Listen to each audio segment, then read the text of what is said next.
Good morning, Jay. Good morning. Oh yeah. So we are here to proceed with our relief pitcher rankings. We're here. Live Saturday morning. It is Saturday morning. It's 6:30 in the morning. I'm tired as hell. It's almost 7 actually. But we last week or however long ago that was, we had some special guests and we mentioned about the top 15 to 20 names for relief pitchers in fantasy baseball in 2024. And in keeping in spirit with our deep league content, we're gonna pick up where we left off this week. We're gonna talk about some remaining closers, guys who we have not mentioned their name yet, but they are essentially the closers on their team, the RP1 on their team. And then we'll get probably through, around names 30 to 50. We're going to mention some of the best relievers, from a setup standpoint. Yes, and these are people that are you've got your groups that you made. So some of these people we're calling them firemen. They're going to put out the fires. They're going to come in. Some of these people, you're going to be thunderstruck when they come out. Yeah, just like when they come out with that fastball and that wipeout, breaking pitch that follows that. And then you've got your whip specialists who are going to keep the hits, walks and runs under control. And so those are the guys you can bring in if you need a guy to like say there's one out and there's two on and your team's only up one run and you got the heart of the next border in. Maybe you don't want to bring your best reliever in. You want to bring that guy that you've got the most confidence in getting that ground ball. That's right. Because that ground ball is going to potentially create a double play and get you out of that inning. Yeah, till it squeaks out of the infield, but hey, it happens. Well, that's why you want to pick relievers that have good defenses behind them. Absolutely. So, once again, we are continuing our Relief Pitcher Podcast, Part 2. We're not going to go long this time, but we had a blast last week talking to Chuck and Jeff, and that was so fun. Guys, we just want you to get a little insight. We've developed our acumen through the years by playing in these deep category leagues, and two specifically that we are a part of, the Fantasy Premier League and the Fantasy Forever League.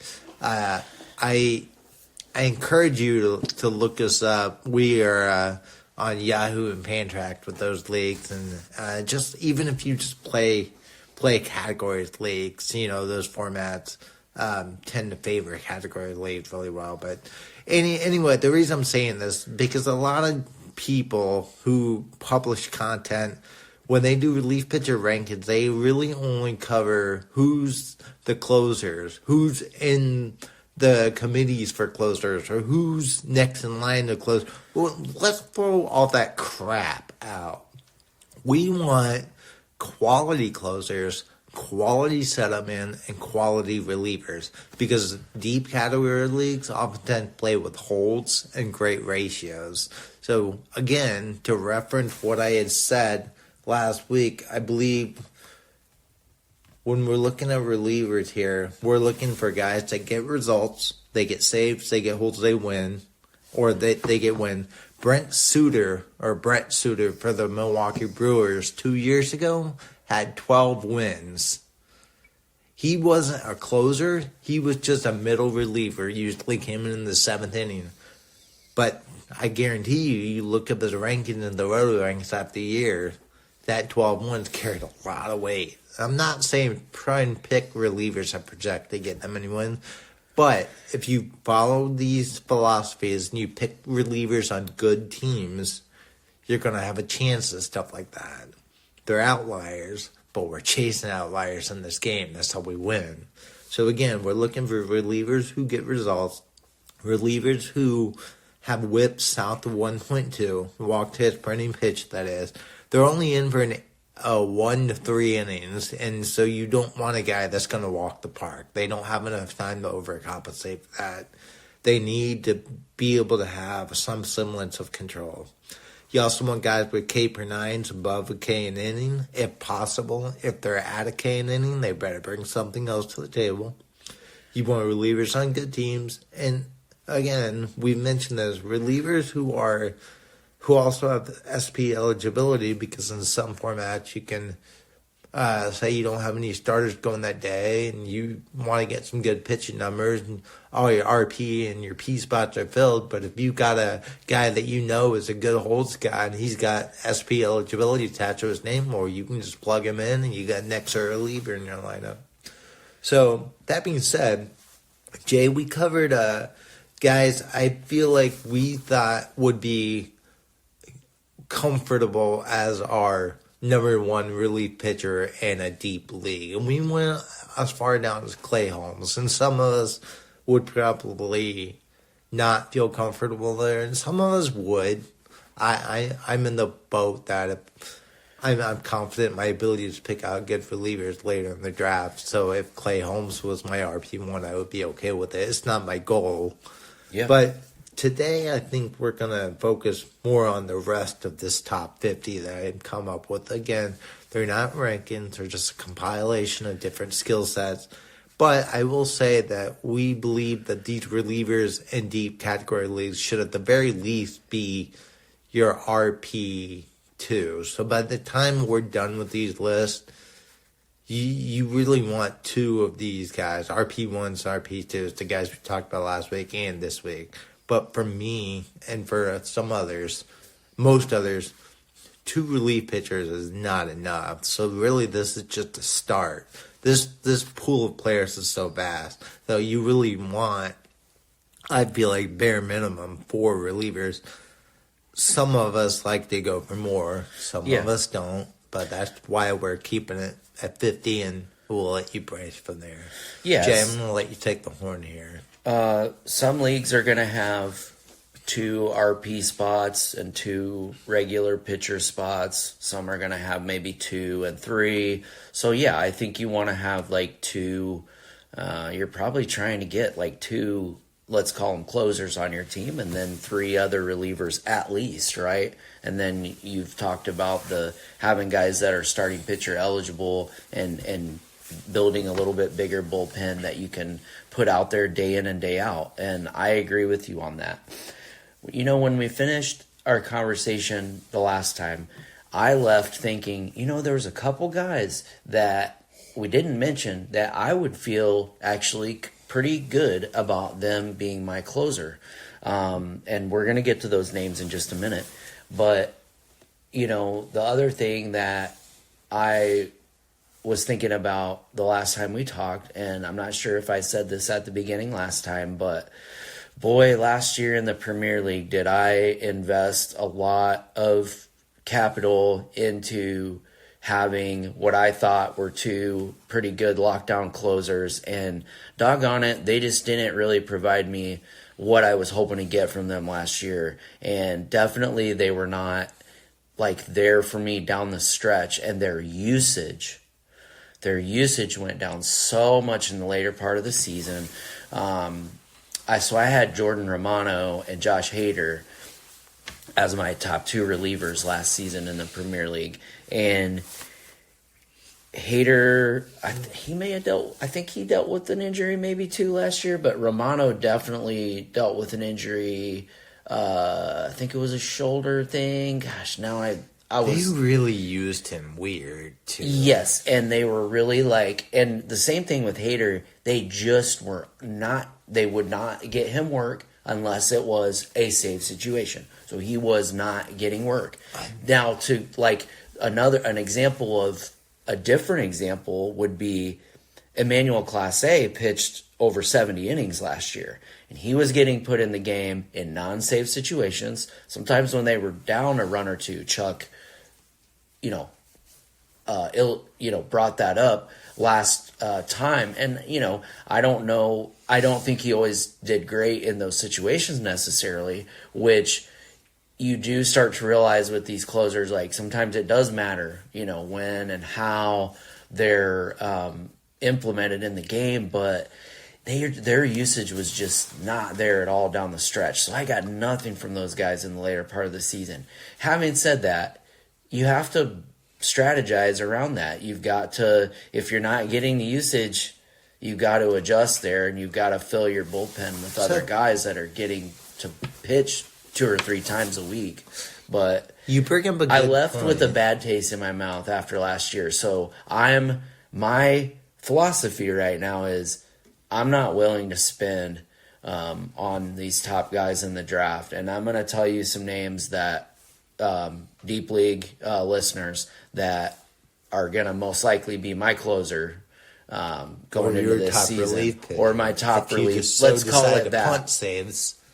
Yeah, my top relief pitcher. I'm hoping to have a couple saves, guys, but more than likely, I'm not going to be drafting any of the names that we mentioned, unfortunately. Not that I wouldn't love to have some of these guys on my team. So let's list just rapid fire who we talked about last week. Before we do that, I do want to say to what you were saying, like, relief pitcher usage, like, it's huge, and you use the word usage a lot, and that's what I really like. I want to find relievers who you can tell the managers and the team just relies on them, and they're the guys that, even if they're a setup guy, or if they're a closer, they're out there, even if it's not a decision, that they're going to ultimately end up with. But you can tell the trust in the team. And I was thinking about what you said about having Hader and Romano, and that's still a nice 1-2 punch I would love to have. It is investing a lot. I'm not sure I would invest that much capital in an RP2 like Romano like that. So if I got Hader, I would more likely try to find guys that I think are going to end up being better than someone like Romano. Just maybe they're not a closer typically. Yeah. But I think I would be curious to know, and you don't have to go into this on air, what the rest of your bullpen looked like, because throughout the course of the year, relievers' usage is going to be up and down. And hopefully, if you're in a situation like Jay was last year, where you've got a guy like Hader and Romano where their usage is weird down the stretch, hopefully you've been building that bullpen so your RPs 3, 4, and 5s are still getting you results, because Hader's not going to stay down for long. Okay, and sorry, he was on a Padres team that unfortunately they didn't know what the heck they were doing down the stretch last year. And apparently they had to take out a $50 million loan to cover payroll in the offseason. They've got a lot of issues going on with the front office, and I think it was a disconnect. This is just my opinion, but I think it was a disconnect between the front office and the managers and the players, and I think that was playing in stuff. Well, now you've got Hader in Houston with a good culture around him. I don't care where people side on whether they like Houston or not. You can't argue the fact that they have a close-knit culture, and I believe Hader's going to thrive. Now, Romano is a good reliever, but it's just a weird situation there in Toronto. I think his usage is going to have peaks and valleys, but yeah. So thanks for sharing that, Jay. But let's shine some light on some of these guys that maybe you would like to invest in. You want to start off with these so-called firemen, strikeout artists? Yeah, so, and just to clarify, I don't know if we mentioned, we didn't really talk about Raisel Iglesias last week. We didn't really talk about David Bednar. Really didn't say much about Camilo Duvall. So those are the last few names on your RP1 with results group. So that's kind of your second group.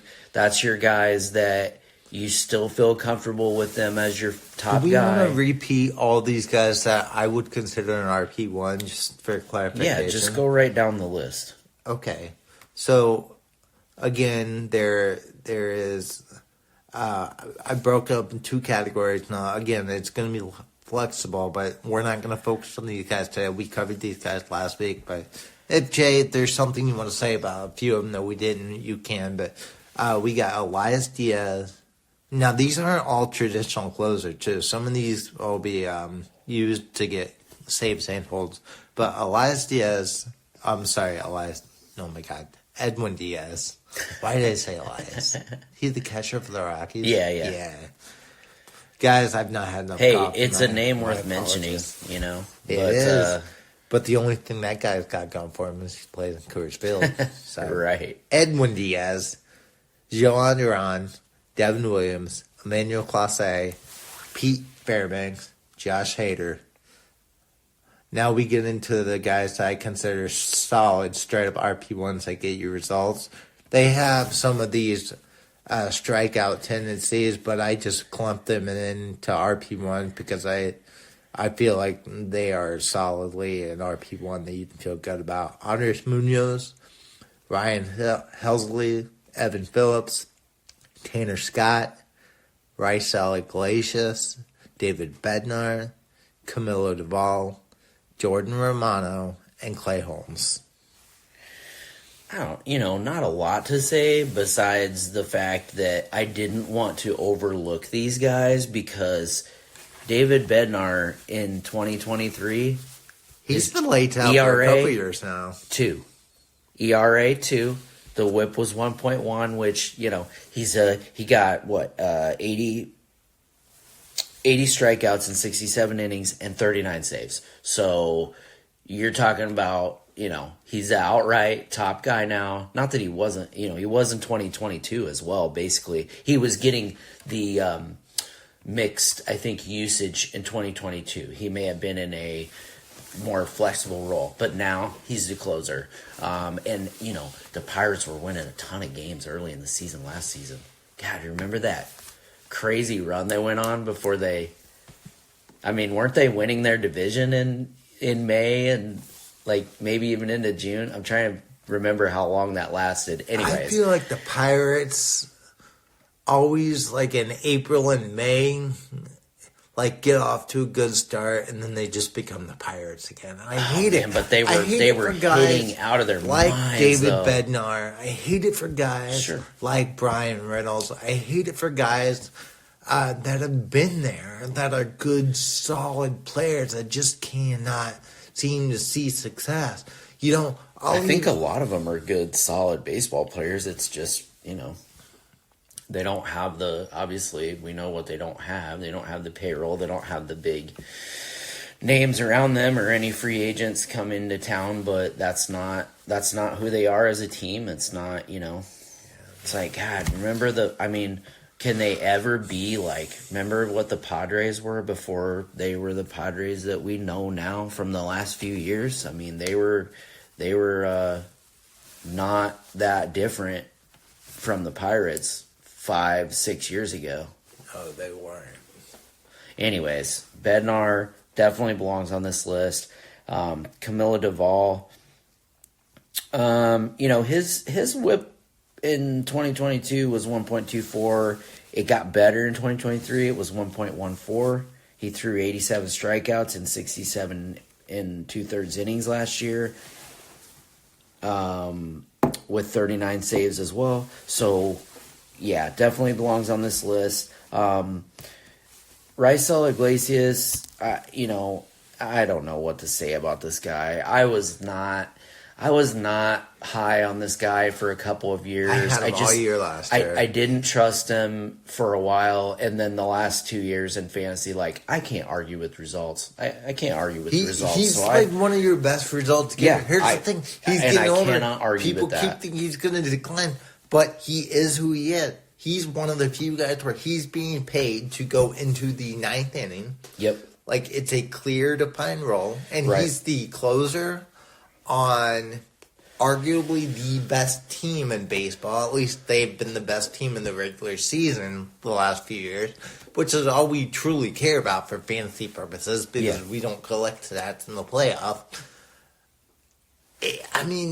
He's about as safe as a bet for 30 saves as anybody. I agree. And you don't have to pay. You got to pay up for him, but you don't have to pay a premium for him. Yeah. Now, having said that, most likely, if I'm thinking about drafting him, I'm going to be waiting, and I'm going to be picking one of these names that we're about to mention down this list. Okay, Right, so let's get to these names. So, are we talking the Firemen? Well, let's start with the Firemen. Okay. And these guys aren't all closers, okay? But these are guys who are going to come in. They're going to put out the these fires. guys have They're going to closer strike you potential. out. They may lights vulture out. some saves. Right. Jose Alvarado is a name that he was He's my been around forever. he was in 2022. I think he was my like last round draft pick in the Premier League, and I was like super excited about this. I'm like, this guy, they brought him to Philadelphia. This guy's throwing 101, every freaking pitch. They wanted to get something, big out of him. He's going to be a big part of their bullpen, and he has been. But he is. His ERA and WHIP are going to be. His WHIP has been sky high at times, but he's settling into. He has a very important role in the Philadelphia bullpen. He is going to get you saves and holds most likely, and throws a lot of strikeouts. And I mean, what's the top gun on this guy? Like, I mean, he's throwing 100 every time. Sometimes is it 102, 103? So I would look at the stat. I don't know off the top of my head what he got, but the problem is if his WHIP is 1.5 at the end of the season, then you know that you've gone through a lot of he tough, does have times. he does have that side of him. But I will say, as he's gotten older. And it's teams like a gotten control wiser to issue. him, It's getting that ball in the strike he's zone. in a good he team is, contact with Philadelphia, Absolutely. and they know how to use him. Absolutely. I think he only pitched 46 innings last year, but he had 71 strikeouts in 46 innings. This guy... He's a little bit of a reason I loose use- cannon, I feel like, too. He's a is. little bit... He's emotional. He's out He there. is. And I've learned to love You that. kind of want that. As I do. As a top player, As really. the older I get, the more I just respect that. Although and they I'm got like, a little bit of why would- control. The game of baseball is so interesting with that, isn't it? Because the American baseball community, we want you to keep it all inside, don't show any emotion, be professional, follow the unwritten rules. But that's all changing now. Yes. It's becoming a different... And it all started with Jose Bautista's fucking bat flip in the playoffs. You know what? I do think that was the watershed, wasn't it? Oh, that was so cool. But now we have stars like Bryce Harper, who I love Bryce Harper. I'm a fan. I consider myself a fan, and I like to see the emotion now, and so I don't argue with it. Now, don't be celebrating so much that you break Edwin Diaz's kneecap. Okay, that's the cautionary tale here, guys. Take it easy with the celebration. Let's start Don't talking. pump your fist so hard, Jose Alvarado, that you hurt your arm, your throwing arm. Or okay? don't unbutton your shirt so hard that you break your left hand, Mr. Pleadak. Please. Exactly. And don't start any fights this year, Jose Alvarado. Don't get everybody fired up and clear the benches. Just do your job. Get the guys out. All right, we're gonna keep moving. Well, let's start talking names here, guys. Okay, so I'm gonna talk about 4 names here. Well, Jay's already touched on one, but all right, guys I've listed as firemen. Firemen to me means they've got the trust of their team's manager and their organization to come in any given time. You can see them in the 6th, the 7th, the 8th, or even the 9th. To face a certain part of the order where there's maybe certain situations where there's more. Some of these guys have a little bit longer of a leash to go more than 1 inning. Some of these guys will go a couple innings, maybe even 3 innings, and a few of their cases. But at this point, fireman means exactly what Jay alluded to earlier. They're coming in to put out the fire. The guys I have here, Brian Abreu from the Houston Astros. He was one of the top setup men in all of baseball last year, pitching right in front of Ryan Helsley, most of the time in the 8th inning, but sometimes he came in the 6th, the 7th, the 8th, and he vultured some saves too. But he had 100 strikeouts and 72 innings with a whip of 1.04 last year. That's elite. whenever you got a reliever that's giving you 100 strikeouts with an elite whip like that on a team like the Astros, he's going to get results. This is, guys, this is what we're talking about.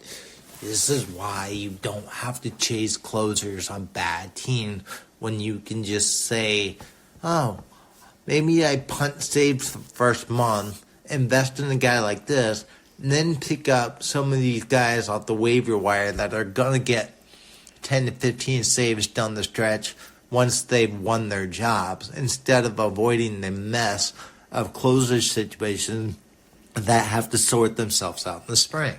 Another example would be Matt Strom.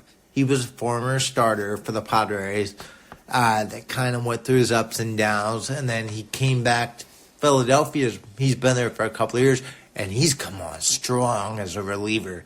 And I may be tipping my cap on this one, but I love this guy because Matt Strom has SP, well, at least last year, he had SP eligibility. I don't think he will this year, but Matt Strom had 108 strikeouts and 87 and 2/3 inning pitch with a 102 whip. Hello, career evolution. This is your classic case of a guy who you knew had good stuff. That came up as a starter, failed, came to a realization, had good people in his camp talking to him, and reinvented himself as a reliever. And I would not be shocked if Matt Strom is the leader in saves for Philadelphia the next 2 or 3 years. They have a bunch of guys there, and we're going to talk about a few of them here coming down the list. But Matt Strom has the faith and the coaching staff in Philadelphia, and he's definitely earned himself high marks for his performance last year. And then we go in and say we talked about Reynaldo Lopez last year, last week, kind of a similar situation. Now this one, I'm trying to. We don't know where we're going to end up. Well, we don't. But here's what I'm saying. So for the record, Jay and I both hope he's a fireman and not a stretched out starter. Yeah. I feel like Reynaldo Lopez, I'm highlighting him here because everybody knows he's great stuff, and he's failed as a starter and succeeded as a reliever. Now he's going to, again, one of those 5 teams where they sign you as a pitcher, especially early in the offseason, i.e. the Braves, the Dodgers, the Rays, the Twins, the Mariners. You got to pay attention. And here's the thing. Absolutely. Reynaldo Lopez, because he was a starter, can come in for the Braves and pitch anywhere. And I believe he will be best utilized if they let him go 2 to 3 innings at a time. I agree. This is your guy that's going to rack up holds and strikeouts per inning pitch. Maybe wins too if we have to come in the 4th inning and pitch a few innings. Yeah. I think he's going to be the most talented reliever in that Atlanta bullpen. He's just not Raisel Iglesias, so he's not going to get the save. I agree. But I also think, and people got to bear with it. He'll get some spot starts. He might act as an opener. Yeah. That's okay. Ride the wave with these guys. Absolutely. It's all about the long game, not the short game in the season. Reynaldo Lopez also has the distinction of being the first notable offseason signing. We alluded to this last week. This is big. Because if you look back in the offseason of 2022, so this would have been the fall of 21, the Dodgers signed Andrew Heaney. They signed him in early November and had all offseason to work with what they felt like he did well and get rid of what he wasn't doing well. And he ended up having a career year in 2022 and parlayed that into a big contract with Texas. Yeah. In the offseason 2022 going into 2023, the Rays signed Zach Eflin as the first notable offseason acquisition. I don't think I need to defend that. We all saw what Eflin did. Yeah. I'm one of those guys that was like, I'm going to take a flyer on this guy. I drafted him late. It was after pick 250. It was right around pick 250. I think I drafted him I bumped him up a couple of rounds because of what I thought it was going to do, and I was able to benefit from that greatly. Guys, you're hearing from Nan, my cat. She had something to say about Reynaldo Lopez. Nan, you want to say anything else? Huh? She says What'd you Reynaldo Lopez is going to dominate this year. Yeah, Reynaldo Lopez this year's Are we gonna first have notable a act. we gonna have 100 inning total at the end of this season in this Fireman Reynaldo role? We gonna Lopez's throw 100 innings and line 120 some strikeouts. By the end of the year, it's going to look very comparable to what I just said Matt Strom's yeah, line was. I can see that. Actually, I happening. think he might throw a little bit more innings too. I really do. So, and then we also got Jose Alvarado here. He's not going to throw as many innings, but he is who he is. But he's a jack of all trades. He had 10 saves and 11 holds. You can't go wrong with this guy, you know. He's gonna inflate your peripheral stats at times. He's gonna give up hits and runs But just because if someone connects with that, blazing fastball, then it might go far. So, but that's But yeah, he plays for a good team. He's, I feel like, settling into that role. They've brought him out time and time again, despite those mixed results, let's call them, that happen at times. And he's like, I don't know, effectively wild, if that's the, way to describe him. It's one of those. Guys, as we go Hit down, this, man. Hit this. Yes. Here. As we go Hit down this list, fastball. we are giving you quality. If you want to punt save because you don't want to invest high, you don't have to punt saves all year. Just punt saves in April and May and invest in these quality relievers that will give you high K per 9, results, wins, holds. So is this the rest of your fireman list here? No, we're going to go into the strikeout. Oh, these are the artists. But the strikeout strikeout artists artists, are very comparable to the firemen. Let's go over some of these names and we can clump them together because I would feel comfortable if I was punting saves, investing in these guys because you can get them later in the draft. Yep. When people are looking for closers on bad teams, they're sorting their filters out. They're like, oh, who's left that's got the most projected saves? No, let's avoid all that crap. Let's go for quality. All right, so you got Matt Brash. God, you're so right. 107 strikeouts and 70 and 2/3 innings. Got an amazing arsenal led by that knuckle curve. And he's another example of someone who tried his ploy as a starter and just could not avoid walking the park every other start. Yeah. But Seattle, one of those 5 teams I told you about, really worked with him, that 2022 season when he started as a starter and then converted him to a reliever after a stint in the minors. He came back in like June or July of that year. And the next thing you know, he was the 7th inning guy, Munoz was the 8th inning guy, and Seawald was 9th inning guy. Mm-hmm. Well, they traded Seawald last year. God, Munoz is an amazing pitcher. What a connection there. A great strikeout artist in himself. And then you've got another strikeout artist and Matt Brash right in front of him. There's going to be some names on here that you guys may not have heard, and I'm so excited for this. But again, we're going for quality. So let's keep going. Some of you guys are already established closer too. This is a true mix. Yes. Alexis Diaz for Cincinnati. He is their closer, but he's got great strikeout stuff. Oh my God. Now he's got some warts, but I had to put him in the strikeout artist list because I feel like that's his biggest tool. Because he can come in and he's got a lot of things to work on, but he's got the ability to strike people out. Maybe like his older brother. And let's just say last season, Alexis Diaz finished the season with a 3.07 ERA, 1.18 whip, and 87 strikeouts in 67 innings. He was pretty much lights out for a good part of the season, and he really struggled in the late part of last season. He had like an ERA over 8 in like the last month or so of the season.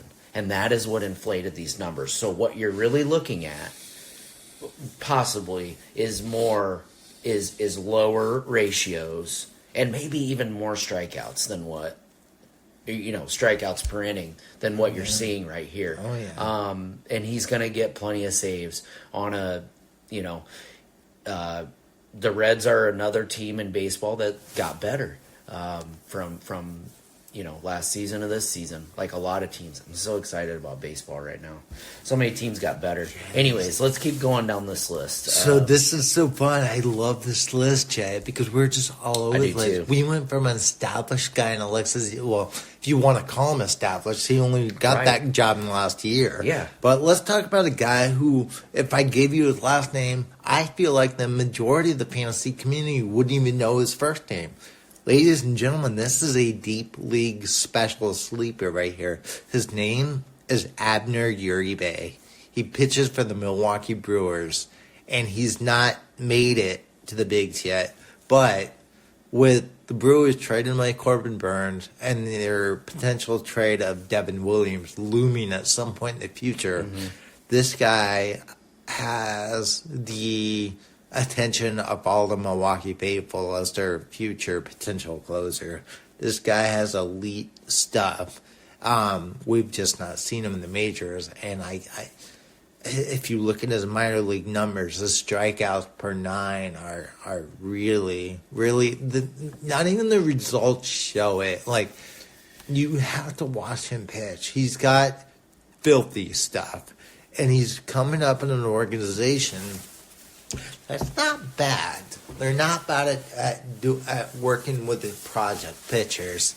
Not to say he's a project, but this is a name to remember. I'm not saying like he's a good late round dart throw. If you want to punt save and maybe speculate on someone who might work his way into the save mix in July or August, this is a name to remember, because I do think that he will probably break camp with the Brewers and be in their bullpen to start the year.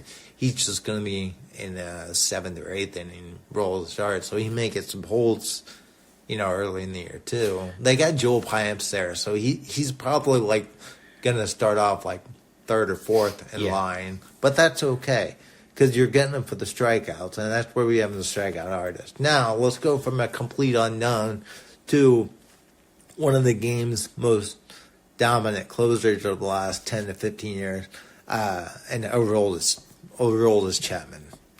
Did you know Aroldis Chapman, everybody thinks, he can't throw 104, 105 anymore, now he's barely in 99, 100. He still put up 103 strikeouts and 58 in the 3rd inning last year. Holy cow. Results matter, They do.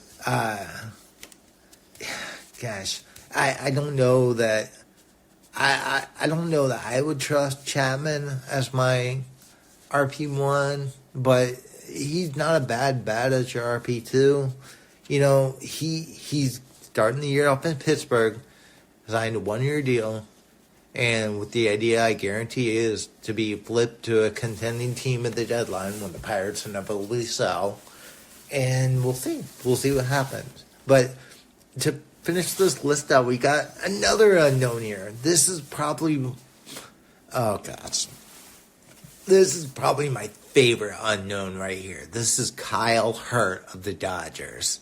Kyle Hurt was on the Rays, and he had some major injury problems that curbed his development. He was a highly rated, highly drafted prospect that just through injuries, his early season minor league development got derailed. But now, the Rays a couple years ago finally got him going, and then the Dodgers acquired him. And last year was his best, most complete season in the minors.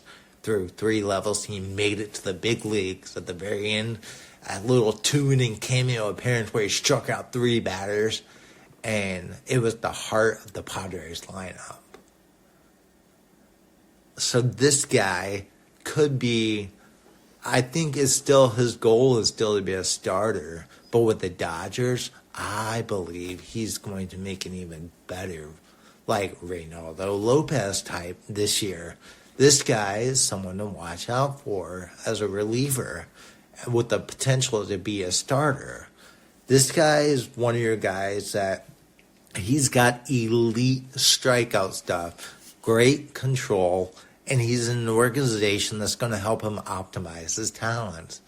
These are the guys, Jason. These I are love the how guys you put together this list because we don't just have to talk about holds and saves and late innings. This is the best relievers.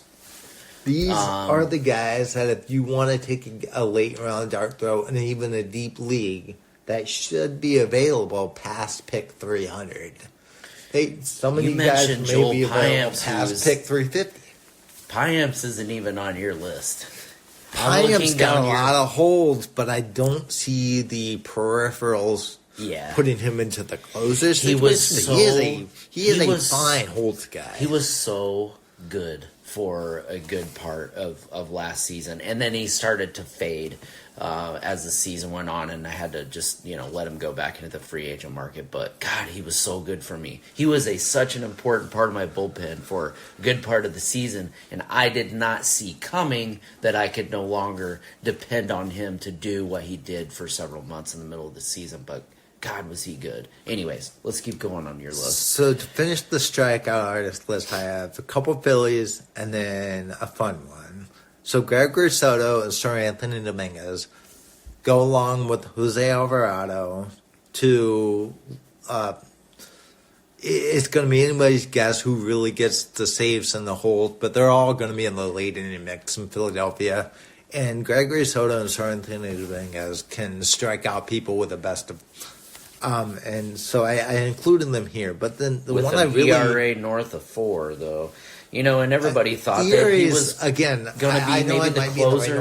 I do not look at ERA. It is to me, it's an archaic way of evaluating a pitcher, and it's so dependent on not only situation but team and defense around them. Like I truly focus in on WHIP.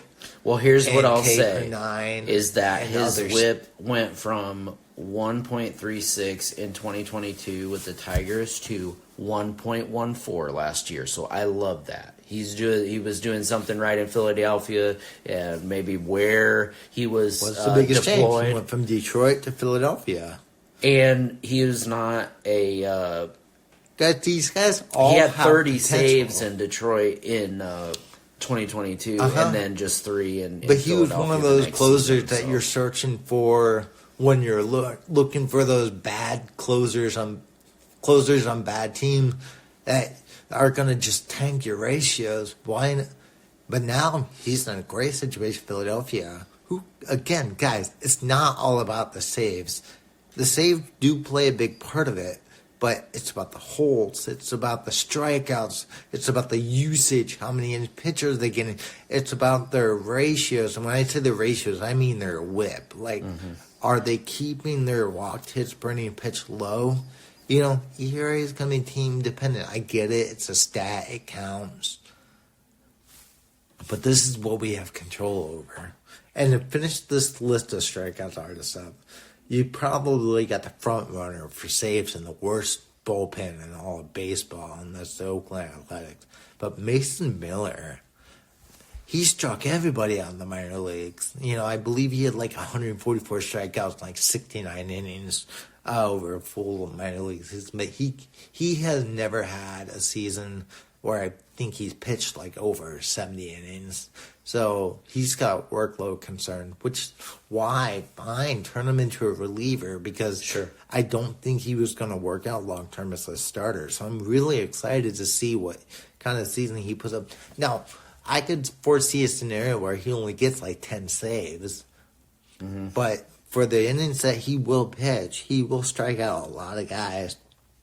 I'll be curious to see what his whip ends up at. But it can't hurt playing in Oakland. That's a cavernous outfield, with really it's big looked really good territory. in the minors. It's been excellent. Keep those numbers low.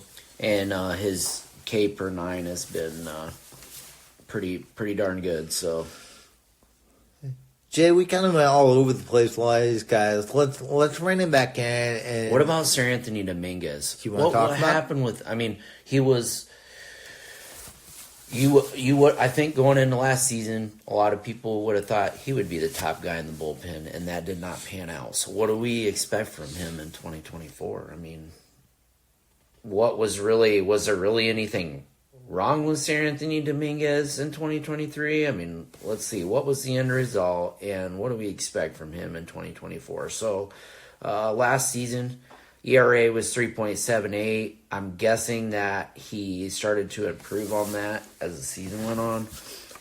WHIP was 1.4 last season. So what's going on there? 22 walks in 50 innings. I don't know.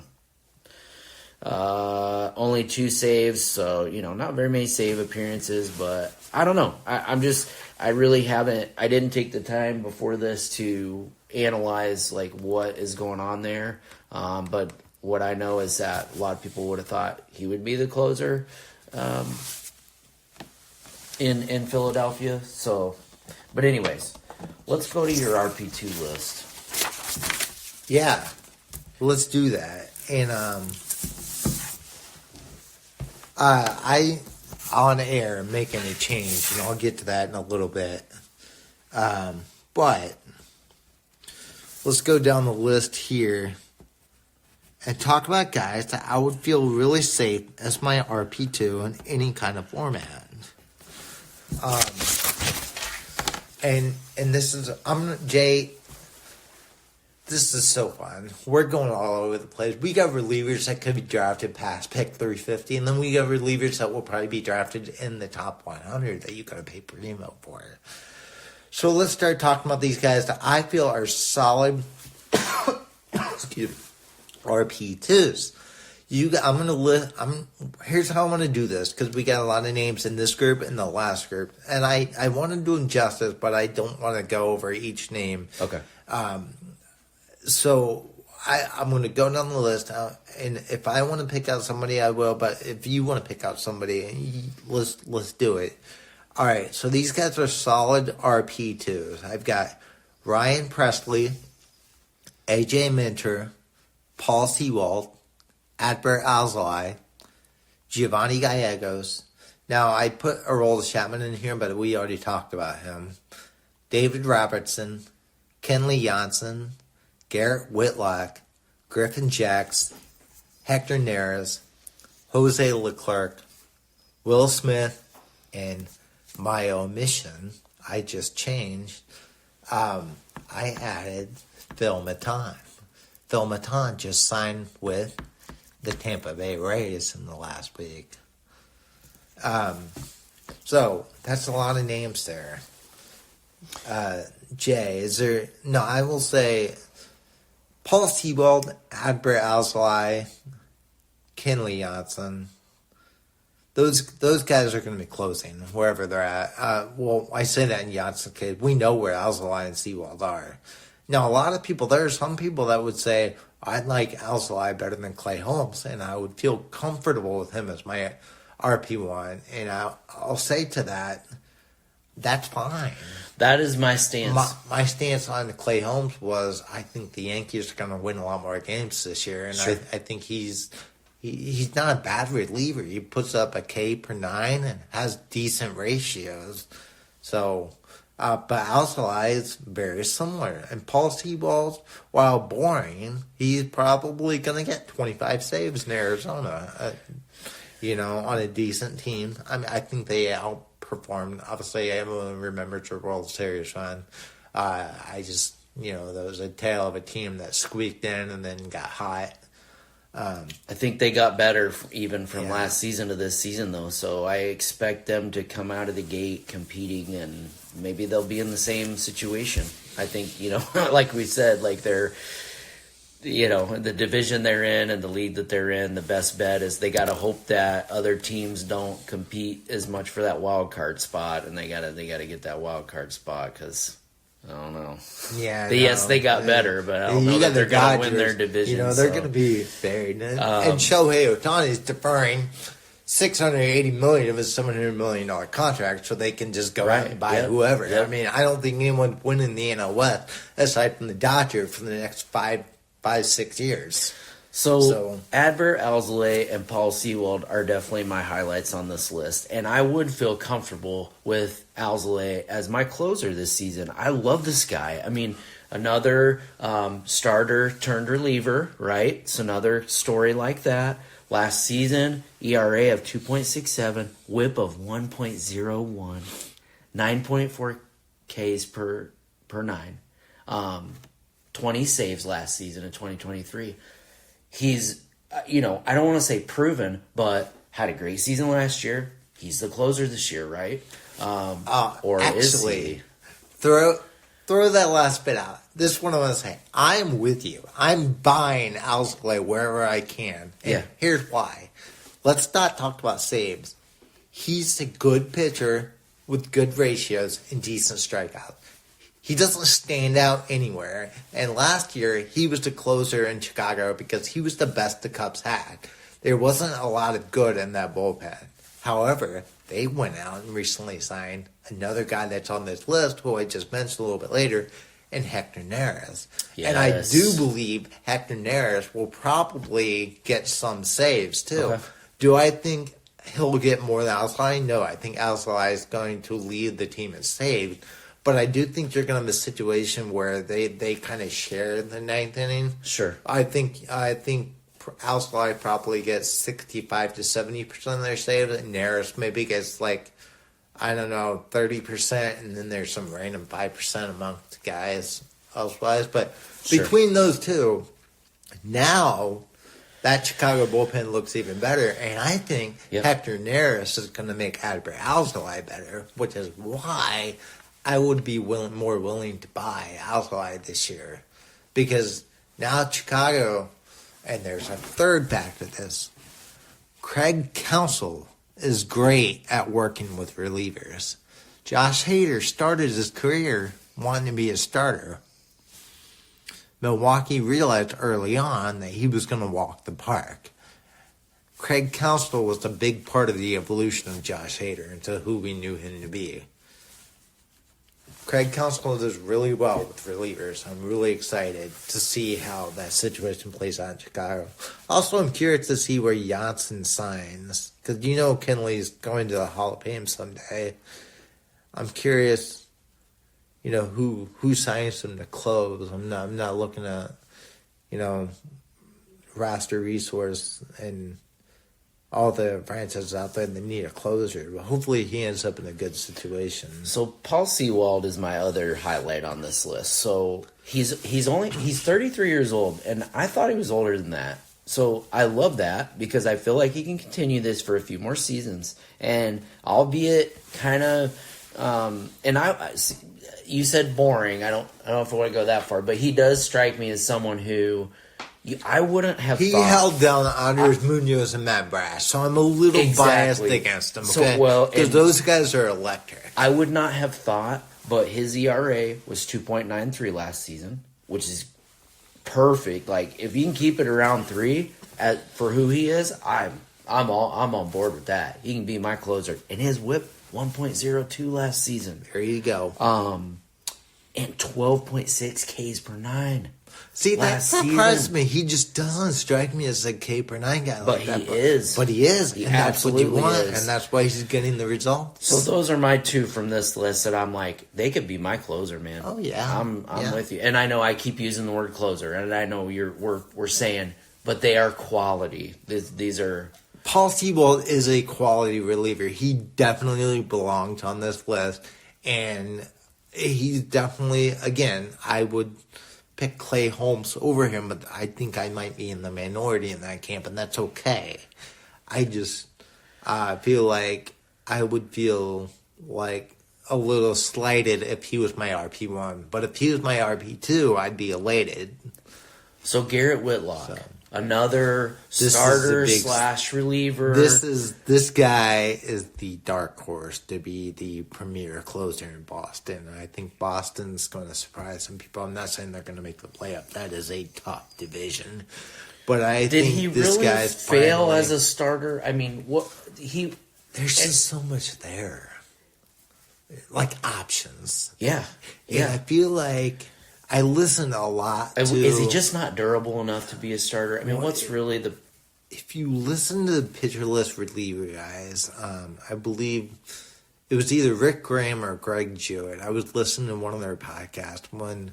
they were on talking to Frank Stample on CBS Fantasy Sports Today like a month or so ago. And he said on air, watch out the dark horse for saves. And I don't just mean for saves. I mean to end up with end up as a top 10 closer with 25 saves by the end of the year is Garrett Whitlock. I'm with you on this. I was all on board with him last season, and I just kept picking him up and waiting and watching for him to be good in whatever role he was in. But you're right. You could expect, okay, if he's healthy and he's doing his thing, we're talking about somebody who could have an ERA below 3. I think that's doable if he gets into the role and does, and gets established in that late innings role. We were talking about a whip around 1. These are realistic expectations. So he absolutely belongs on this list. Yes, he does. He could have similar stats to all the guys we just mentioned, So I'm with you on that.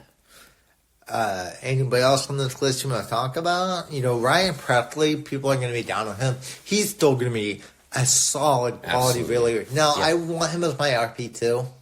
I mean, he is not. He will. Him and Brian Abreu, people are going to be down on because Josh Hader's in town. Yeah. But guys, don't worry. They're all still getting their results. For sure. It's just if you want Presley for saves directly, well, then you're going to be sad. But aside from that, he'll just get he'll rack up holds, and it truly unleashes Brian Abreu to be that true fireman that we identified him to be. Right. And don't sleep on those guys. Like Presley coming out in the 8th inning and followed by Hader. Yeah. Well, and then throw Abreu in there. If the lineup dictates, Abreu could be in that 8th or 9th inning too, and the other guys may not get that hold of that save. It just depends. But yeah. Still, if you want to go to chalk, Abreu in the 7th, Presley in the 8th, and Hader in the 9th. It doesn't get much more lights out than that. I know, and I always thought, I was getting ready to say, I feel like Ryan Presley is a different kind of lights out, but really, is he? Presley because is very his similar whip to is Paul Seabold, excellent. in my opinion. His K per 9 has never been less than last year. Last year, his K per 9 was 10.2, and that's the lowest it's been since 2017 when he was still in Minnesota. Okay, it's been it's 11 or 12. So maybe he's getting you the strikeouts. So. Maybe Houston saw this time to get him out of the 9th inning role and get Hader in there. So it makes sense. I think that's the logical progression here. I mean, Presley at 34 is, he's still going to get quality innings. He's getting a lot of mileage on his. Yes, he does. He's going to still get quality innings, like you said. Nothing to worry about. Oh yeah, in terms solid RP2, in my opinion. Well, let's talk about, if you're okay, Jay. Yeah. Let's talk about some of these whip specialists here. This is our last grouping, our last list that we'll leave you with.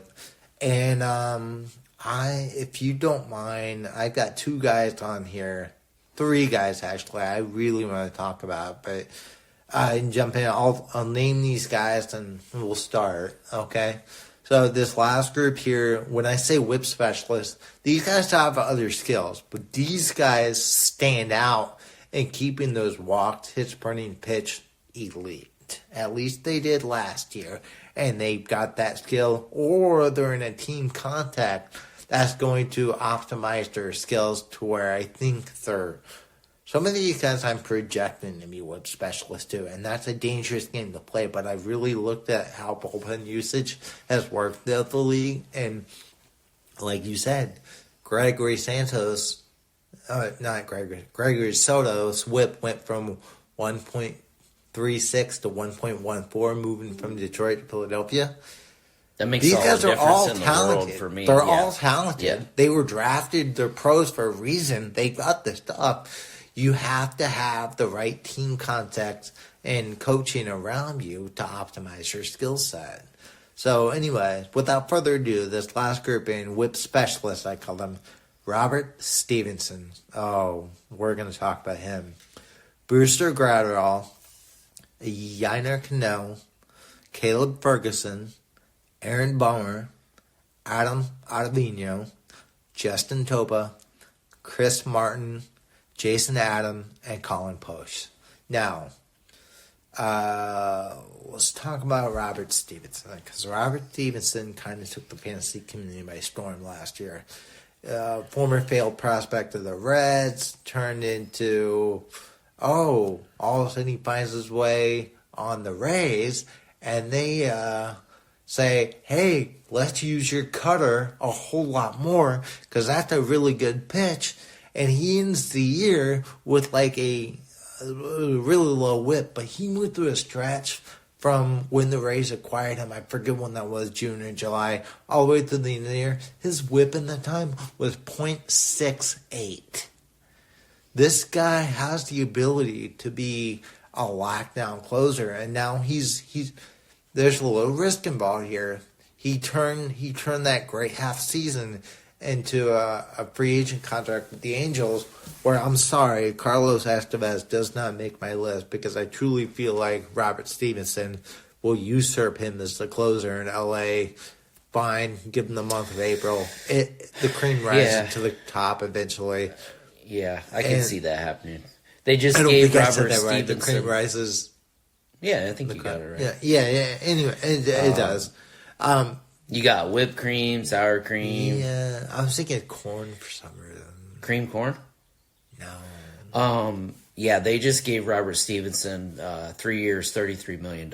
Yeah. So, yeah, I would think that would be to fill a very important role. I also think that's kind of a discount, because I think he's worth more than $11 million a year. You said failed prospect. I don't remember his injury history, but I think we're talking about another starter turned reliever probably. I think early on he was got going to be a starter, but then yes, he did have a lot of injuries. But I'm then talking he did 2014, appear 2015 in the bullpen, right? So yeah, it is he's been a reliever for a while. Turnover, but he's always been he's always been good. I mean, I think it, But again, yes, you're right. It is like a reinvention. Guys that are talented that get drafted, and then their talent are wasted until they find themselves in a good team environment. Which is why going to LA kind of scares me a little bit. But if you notice, a lot of these guys, all you got to do is be touched by the Dodgers, be touched by the Rays, be touched by the Mariners, be touched by the Braves. I'm not trying to get consensual here, guys. I just have a love for pitching. And you get touched by one of these franchises, and you'll be affected forever, I believe. So hopefully, whatever Tampa Bay did to work with Mr. Stevenson last summer, stick with him on his journey to L.A. Brewster Gratterall, I can't say enough. He was so consistent for me last year in holds. Some people just are down on him. I don't get it. He pitches for a great team with the Dodgers. I think it's just because the expectations have been so high. Is the only reason that anybody. Pitcher, but yeah, that would be the only reason. When he got traded from the Twins to the Dodgers, I thought everyone thought he was going to be this closer savant in the waiting, and that's just not really came to fruition. But he's not. He's done his job every year. Yeah, but exactly. At this point, just throw that all out the window. And what are we really looking at? He's about as solid of an eighth inning guy that you have in all of baseball, and you can rely on him. And then going down the list, Chris Martin of the Red Sox. Now this is big. Chris Martin played a big role in Nick Pavetta's evolution as a reliever last year. You know what Brewster Gratterall's ERA was last year? Tell me. In 67 innings? Tell me. 1.2. Yes. I told 1.2. What was his whip, Jay? 0.96. Yes. Only 6.4 Ks per nine. Yeah, he's not a strikeout guy. Holy cow. But what? I told you he belongs. He's a whip specialist. Dude, we gotta stop. We gotta stop giving all this information to our Why? league, to our This is what we're I'm here. just kidding. We're not here to hog the stuff. We're here to share. We're here to share. Even if it's our own league mates are taking notes, Jeff, from our podcast. Gosh. Like, this is great. Come, let's have a conversation. Like you said a few weeks back, this is a long-form podcast. We're here to have a conversation. If it ends up in a debate, all the better. So tell me about Chris Martin. Chris Martin helped the evolution of Nick Pivetta last year. I don't know this from watching. I didn't watch a ton of the Red Sox games, but I was listening to a lot of the relief pitcher, experts in the industry. Also, there's one of the episodes there was just listening to MLB Network, I think. So it wasn't even, it was MLB Radio on Sirius XM, and they had a guy in the Boston area covering the team, and they said Chris Martin really took Nick Pivetta under his wing and worked with a lot of his pitches last year, and you saw Nick Pivetta take off. I think he could have. Well, Garrett Whitlock has been there. I think Chris Martin is that linchpin that. Look up his numbers last year. I believe he had like a 1.03 whip or something in 55 or 60 innings. But this is a solid setup guy that even if the Red Sox aren't a great team, he's going to get you 20-plus holds with good ratios. And then this list is rounded up by a couple of Rays. So, yeah, I feel pretty good about these 50 relievers that we've talked about here today, Jay. Between last week and this week. But last what do you season find? in Boston, 51 and a third innings, 1.05 ERA. Chris Martin was never that guy. He's always been like a 4 ERA guy. Yes. Yeah, what's going on What here, was the Jason? whip? I mean, I know you just explained it, but There's analytics involved in a lot of this flabbergasted stuff. by this. And his whip was right around 1. It was 1.03. That's what I said. Freaking I'm telling crap. you. So these guys, And he went to from this. a This lot of is times an his- analytically driven game. Yeah. Now, when it comes to pitching, especially bullpen usage. Go ahead, Jay. What are you going to say? Well, I was going to say his strikeout numbers actually went down. He went to 8.1 Ks per 9, and previously in his career, he was more like, 10 to 12. But, anyways, oh my God. Okay, You so just guys, blew my mind with those two, with Brusdar Gratero and Chris Martin. Yeah. Man, you guys want these guys in the bullpen. Jay, Bruce Holy- Gratterall has been consistent for like 3 years now, so I don't know why people keep sleeping on him. I don't know why either. I mean, you would have thought he was really bad. He had some really bad numbers a couple years ago. But, I mean, that's it. We covered it. I'm kind of scared. Will Smith. What were his numbers last year? Well, he ended up, What happened there? he was. Remind me, where did he go? He went from Atlanta. Well, he was in San Francisco, right? No, And then no. Will Smith did he go to Texas, or did he go from Atlanta to Texas, or Texas to Atlanta? That's what I can't remember.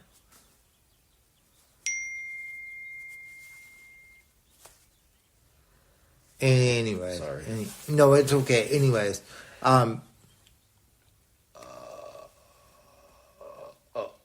Jay, I'm scared because we're going to be touching up on outfield. Will Smith. Sorry, guys, he in a wasn't couple in. He hasn't been in San Francisco since 2019. Yeah, So. no. So last year in Texas, Yeah. he pitched 57 innings, 4.4 ERA. I told you, Whip don't look at the ERA. I know. His whip was only 1.06, so that's There you looking go. good. 8.6 Ks per 9. He's a solid guy that's going to be in your late inning mix. Usually he signed with the Royals. 22 saves last season, so he kind of supplanted Jose Leclerc, who did. Well, Jose Leclerc won that job back in the postseason. He did awesome, and he just.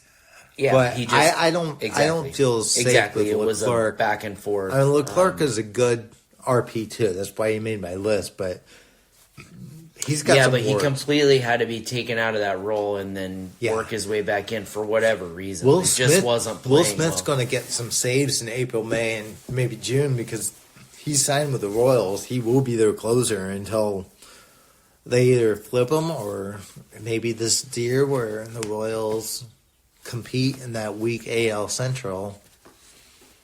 We'll see.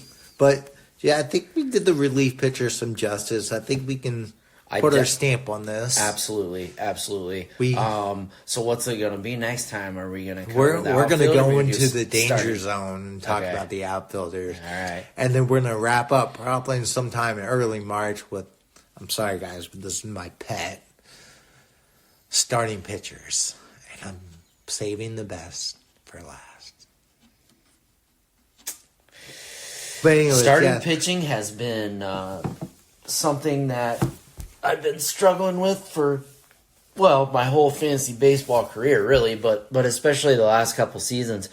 There's only so many of the great ones out there, guys, and you gotta have a couple of them on your team, and you gotta have a functioning rotation, which I did not have at the end of last season in either one of my leagues. So I got some work to do here. So I'm gonna be listening very closely to what Jason has to say when we get to that point, guys, because I've needed his help to work on my starting pitching. Well, hopefully we were both able to help the community out with looking at relievers.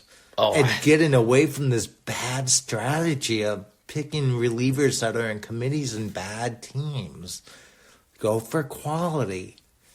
In these category leagues, punt saves early. You're not committed to punting save throughout the year because you can find saves on the wire. Yes, but that's you can right. also that's right. pick. You have to realize you can that also pick you can quality acquire relievers. closers off the waiver wire, the free agent. But market. you can supplement those guys.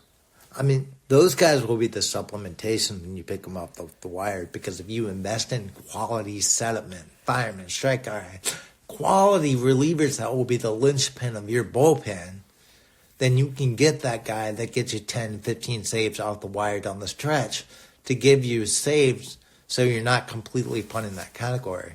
Remember, whether you play in a 16-team league or higher, 15-team league, we're deep league focused, or even if you're a 12-team league, remember, not everybody's going to stand out in every single statistical category. It does work to your advantage to punt certain category, and you can punt saves early on. Let's say you want to be the 9th best saves team. You can punt saves early, pick up a guy or two down the stretch, and finish the year as the 9th best saves team in the league. So you're not, basically in a head-to-head league, you want to keep every opponent honest. So you're facing the guy that's got like 3 lockdown closers. Fine, give him saves. Take holes, take ratios. Well, definitely. But hold on. To my credit, I'm sorry, Jay. I got to say, to my credit here, save that one. You want to have that one closer so when you're playing that team that's like you that doesn't really have many closers, maybe that week is the week you win saves because you've got a chance. But if you don't have one, you should try to at least find one.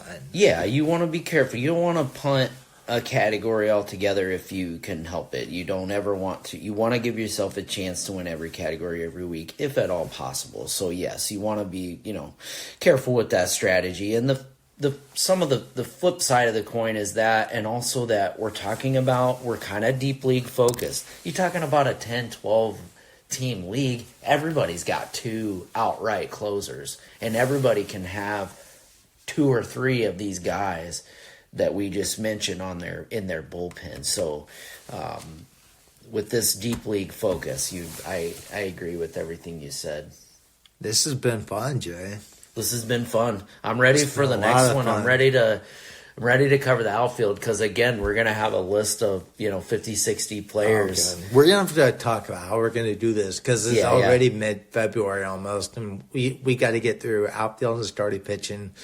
I'd like to do it in 3 podcasts. So maybe we do, like, outfield. I don't know. Maybe it'll be 2 or 4. Who knows?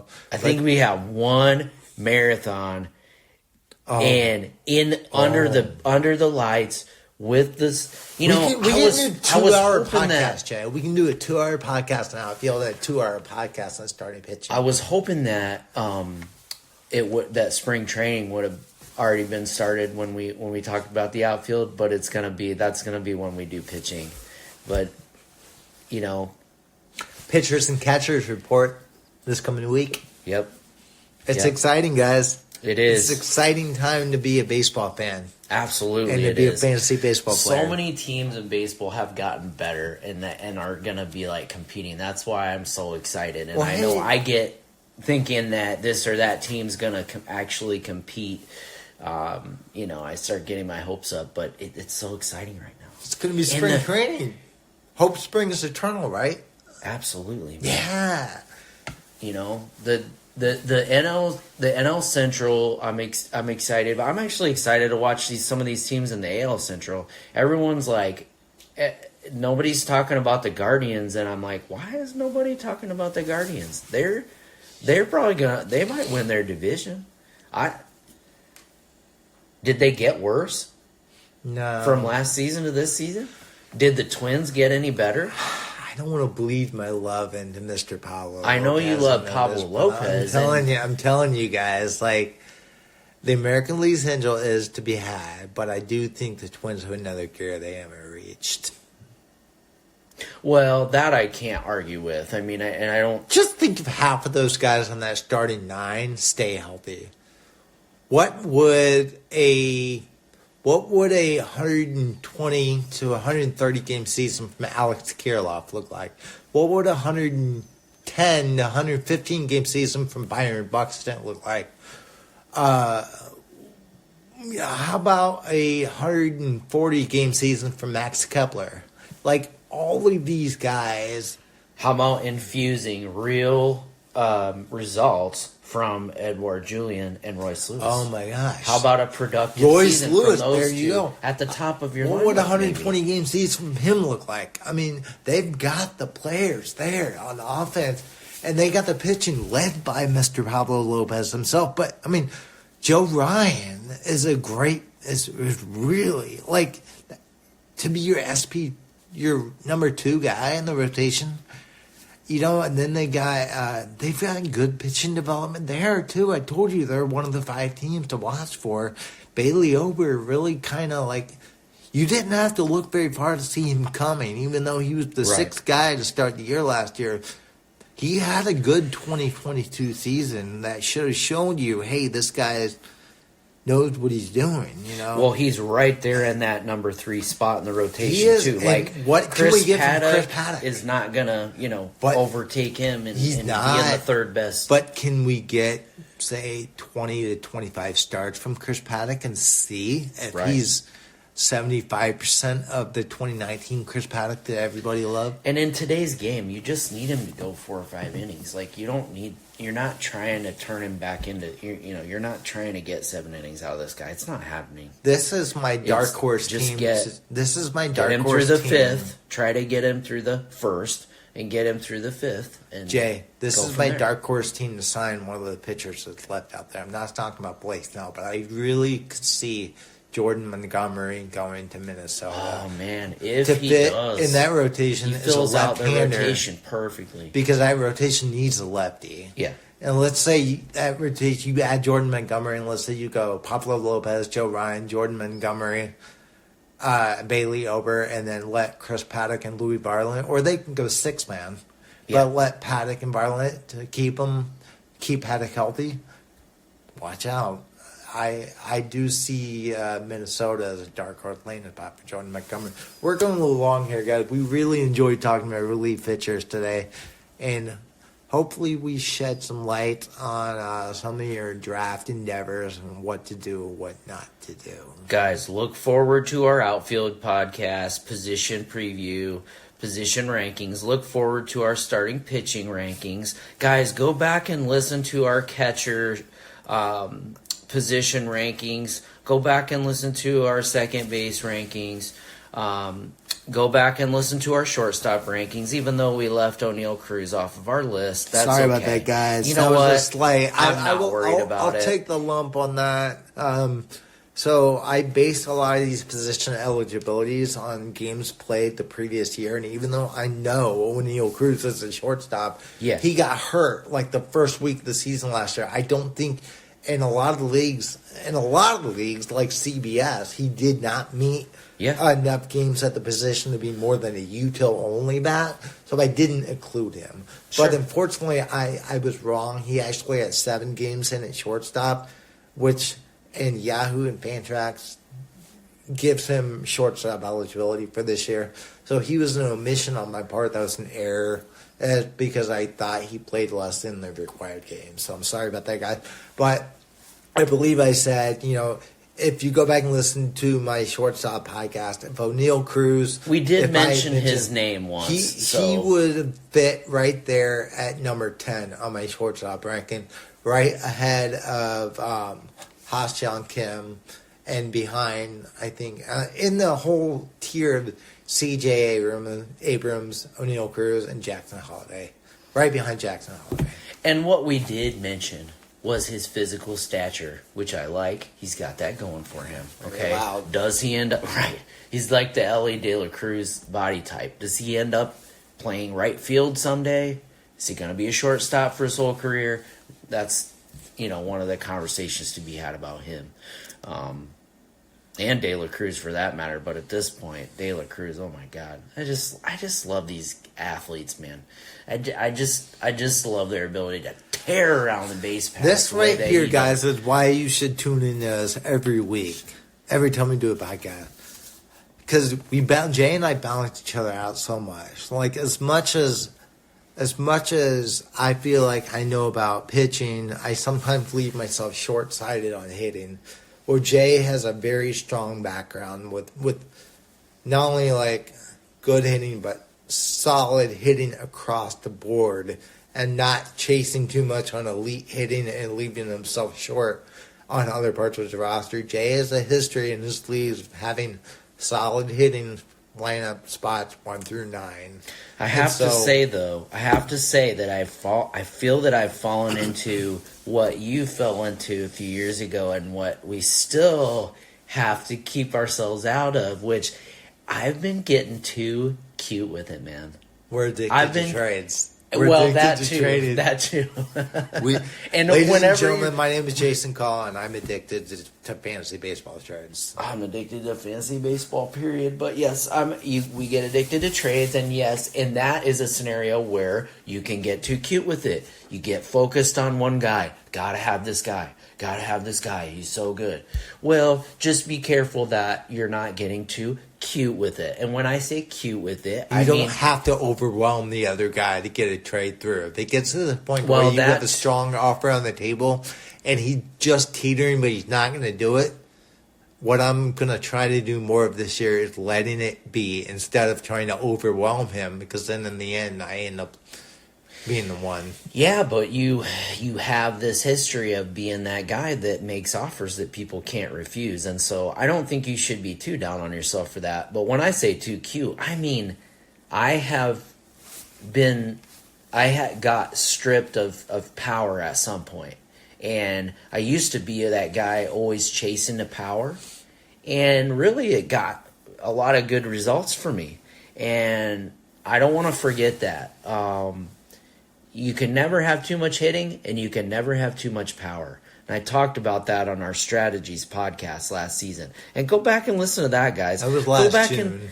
Go back and listen to our winning strategies. For those of you that haven't listened to us, go back and listen to the winning strategies where we start talking about just overall winning strategies for fantasy baseball, constructing your roster, how to evaluate players, and we'll talk about more of this stuff as we get into the season. As we start the season, we're going to talk about our leagues. We're going to have episodes dedicated to our leagues for our listeners who are in the Premier League and the Fantasy Forever League. So,